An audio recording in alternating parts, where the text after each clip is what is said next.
Okay, now we're going to start to get to the meat and potatoes of the master game. We're going to start talking about the different modifications on runs and passes from scrimmage. Now, I'm going to take my time doing this because I'm going to take it step by step.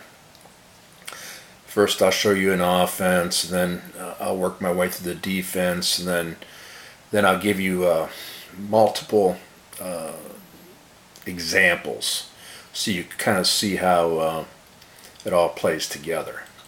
But the first modification we're going to talk from scrimmage is if you want to beef up your running game. You want to beef up your rushing attack.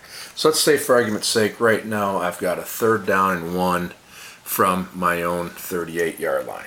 All right, and I'm playing face to face, and before I put my play cards down and the player, I went and I made a substitution. Now, I went to a 2 tight end set. Okay, to do that, you have to remove your 0-1, which here would be Marquise Colston, and then you put in your reserve tight end, which is Gilmore. So you know, as Gilmore is a 3-2, Colston's a 4-4. That changes the index to a 44-42. It was 45-44, but it's still BB.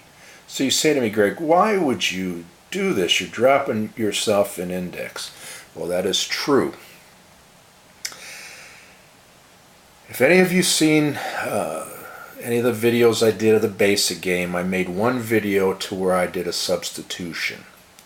And I did it just so you could see how players are removed from the game and put in from the game. But when you do it in a basic game, there's no consequences to your actions. In the master game, anytime you make a personnel change, i.e. from pro set to 2 tight end set, there is consequences. All right, that's what I'm going to talk about now. But remember, I said I always have 2 piles. This is the pile that I'd have in my hand, and I'd have the play cards and my 5 starters here, and then these are my reserve players. When you play face to face, make sure you always remove.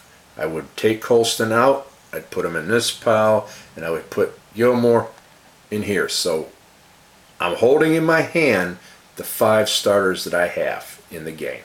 Okay?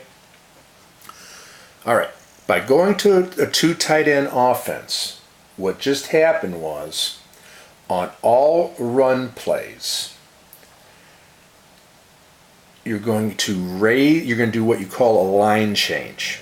Alright, you're going to do a raise the result by 2. So for argument's sake, let's say, and I'll go ahead and turn over my play card. I call an outside run to Ingram. Alright, and Ingram rolled a 46 dice roll. And you see how it's 24 in the run column? Well, that 24 would move now to 22. If I rolled a 42 dice roll, that 18 would move to 16. Starting to see how powerful this is? Now, there's certain numbers that you just stand pat, you don't make a line change for. So if the play result was a 1, 2, 3, 4, no line change, you use it. If it's one of your half fumble numbers, 13, 14, no line change, you use it. If it's 15, 15 being a great run, no line change, you use it. Or if it's 31 through 36, i.e. rare plays and penalty type numbers, no line change, you use it. Okay, let's look, say for argument's sake, I rolled a 44. That's 16. You would raise it to 15 and stop at 15. You can't go past 15. So you could see when you go to 2 tight end, you raise it by 2. Now let's say I was trying to be tricky and I called a pass play. Well, on the quarterback's card, you would read the result 2 lines lower. So if I had Breeze's card right here, a Breeze's card, and let's say the play, I rolled a 45, that 10 would now move to a 12.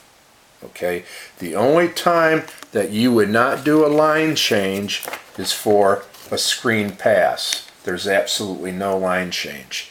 And if I called a pass play, it doesn't count, you know, of course it doesn't count screen passes, because screen passes in AMP basically is considered a run play. Now, there's one other thing that I want to talk about. It's a formation that's not used all that much now.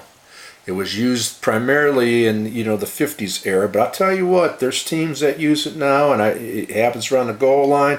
I see the Packers use it a lot. It's called the full house backfield. Now, it's the exact same thing as a 2 tight end set, but you leave 0-1 in the game and you take out 0-10.